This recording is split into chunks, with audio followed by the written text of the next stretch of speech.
रुपाली चाकणकर राजीनामा दिल्यानं आता राज्य महिला आयोगाच्या माजी अध्यक्षा मागच्या काही महिन्यात रुपाली चाकणकर सतत चर्चेत राहिल्या आणि सतत एक बातमी येत राहिली. रुपाली चाकणकरांच्या अडचणीत वाढ. सध्या राज्यभर कॅप्टन अशोक खरातचं प्रकरण चर्चेत आहे. भविष्य सांगण्याच्या नावाखाली अशोक खरात धमकी देऊन गुंगीचं औषध देऊन महिलांवर अत्याचार करायचा. या अशोक खरातच्या श्री शिवनिका संस्थांमध्ये विश्वस्त आहेत रुपाली चाकणकर. या अशोक खरातचे पाय धुतानाचे, त्याच्या डोक्यावर छत्री धरतानाचे, त्याला केक भरवतानाचे फोटो समोर आलेत रुपाली चाकणकर यांचेच. हे सगळं घडल्यानंतर रुपाली चाकणकर यांच्यावर बरीच टीका झाली. त्यांची नार्को टेस्ट करा, त्यांना सहआरोपी करा, त्यांचा राजीनामा घ्या अशी मागणी करण्यात आली. आणि पुन्हा बातमी आली रुपाली चाकणकर यांच्या अडचणीत वाढ. पण यावेळी रुपाली चाकणकर यांनी राजीनामा दिलाच. शुक्रवारी त्यांनी पोलीस महासंचालकांची भेट घेतली. त्यानंतर मुख्यमंत्री देवेंद्र फडणवीस यांची भेट घेतली. या भेटीतच मुख्यमंत्र्यांनी चाकणकरांना राजीनामा देण्याचे आदेश दिल्याच्या बातम्या आल्या होत्या आणि त्यानंतर चाकणकर यांनी राजीनामा दिला. पण त्यांच्या राजीनाम्यानंतर चर्चा सुरू झाली पापाचा घडा भरल्याची. अशोक खरातचं प्रकरण गंभीर असलं तरी रुपाली चाकणकर यांच्या राजीनाम्यासाठी ते फक्त निमित्त ठरले. चाकणकर अडकल्या कारण या आधीची त्यांना अडचणीत आणणारी प्रकरण. चाकणकर कुठल्या कुठल्या प्रकरणामुळे अडचणीत आल्या होत्या, कशा आल्या होत्या, त्यांच्या राजीनाम्याचं कारण कुठली प्रकरणं ठरली, पाहूयात या व्हिडिओमधून. नमस्कार, मी चिन्मय आणि तुम्ही पाहताय बोलभिडू. 21 ऑक्टोबर 2021 ला रुपाली चाकणकर या राज्य महिला आयोगाच्या अध्यक्षा झाल्या. या पदाचा कार्यकाळ हा 3 वर्षांचा असतो. पण चाकणकर मागच्या 5 वर्षांपासून या पदावर होत्या, कारण 2024 मध्ये त्यांचा कार्यकाळ हा आणखी 3 वर्षांनी वाढवण्यात आला. मागच्या 5 वर्षात त्यांचं नाव अनेक प्रकरणात गाजलं. अगदी अभिनेत्री तेजस्विनी पंडितला वेब सिरीजच्या पोस्टरवरून नोटीस पाठवली, पण उर्फी जावेदच्या विरोधात चित्रा वाघ यांनी तक्रार करून सुद्धा महिला आयोगानं साधी नोटीस सुद्धा पाठवली नाही, म्हणून त्यांच्यावर टीका झाली. महिला आयोग सिलेक्टिव्ह भूमिका घेताय का असा प्रश्न अनेक प्रकरणांमध्ये विचारण्यात आला. पण सगळ्यात जास्त गाजली ती काही प्रकरणं, ज्यात पहिलं प्रकरण होतं वैष्णवी हगवणे मृत्यू प्रकरण. 16 मे 2025 ला पुण्यात वैष्णवी हगवणे या विवाहित महिलेनं स्वतःला संपवण्याची घटना घडली. वैष्णवीने सासरचे लोक हुंड्यासाठी प्रचंड छळ करत असल्यानं टोकाचं पाऊल उचललं. तिच्या अंगावर मारहाणीचे वळ असल्याचं पोस्टमार्टम रिपोर्टमधून समोर आलं होतं.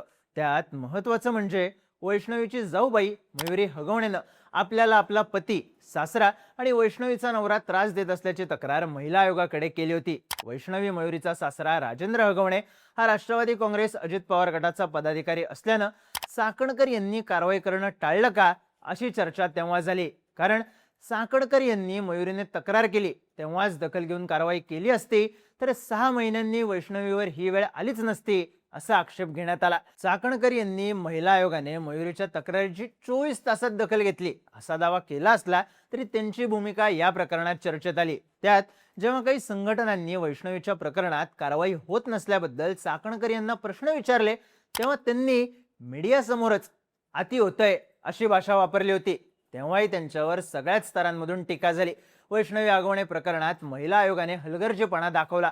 स्वतः चाकणकर यांनी गुन्हेगारांना पाठीशी घातलं असा आरोप करत त्यांच्या राजीनाम्याची मागणी झाली. त्यामुळे त्यांच्या अडचणी चांगल्याच वाढल्या होत्या. पण तेव्हा त्यांचा राजीनामा झाला नाही.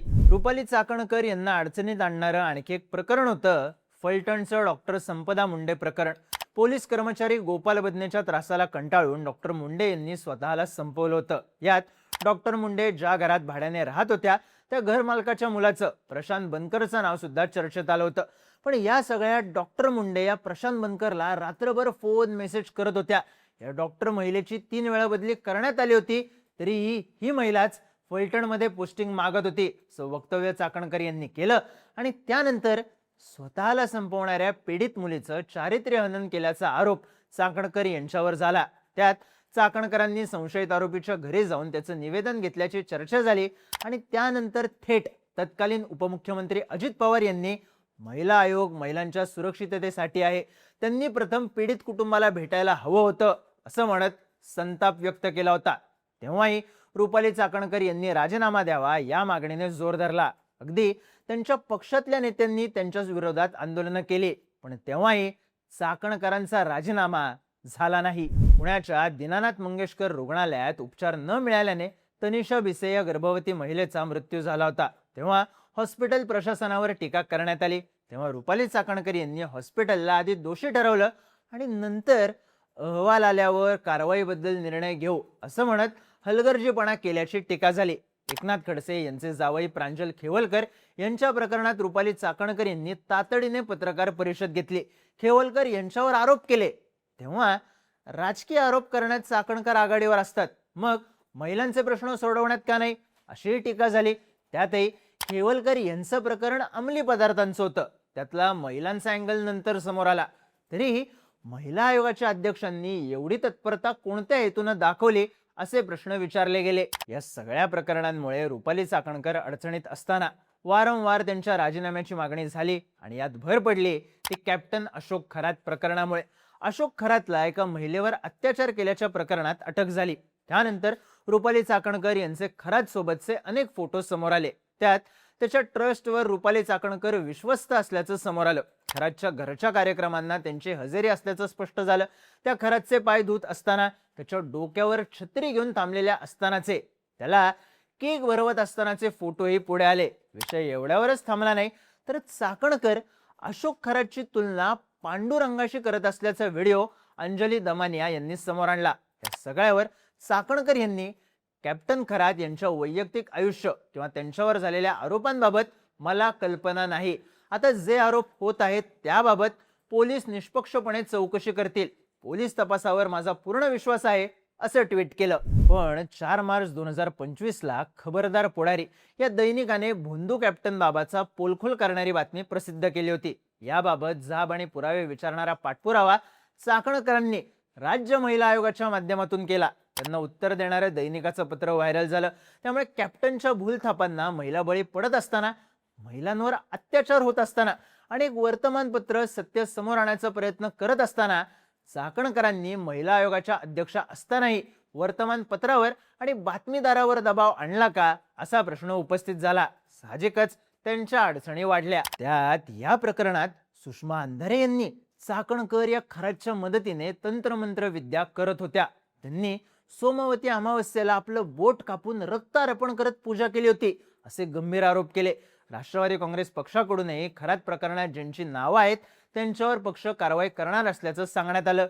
थोडक्यात वर्षभरापूर्वी मार्च महिन्यात खरातचा चेहरा समोर आला असता कित्येक महिला त्याच्या तावडीतून वाचल्या असत्या, पण चाकणकरांनी कारवाई होऊ दिली नाही. त्यांनी दबाव टाकला असा आरोप होत असल्याने त्यांच्या अडचणी वाढल्या होत्या. त्यांनी पोलीस महासंचालक सदानंद दाते यांची भेट घेऊन खरातवर कठोरात कठोर कारवाई करण्याची मागणी करणारं पत्र महिला आयोगाच्या वतीने दिलं. पण तरीही त्यांच्या राजीनाम्याची मागणी थांबली नव्हती. मुळात चाकणकर हे आमदार नाहीत, खासदार नाहीत, त्यांच्याकडे जबाबदारी होती ती महिला आयोगाच्या अध्यक्षपदाची. पण आतापर्यंत पीडित महिलांना वाचवण्याऐवजी त्यांचं नाव हे आरोपींना वाचवण्याच्या हलगर्जीपणाच्या आरोपांमुळे चर्चेत आलं होतं.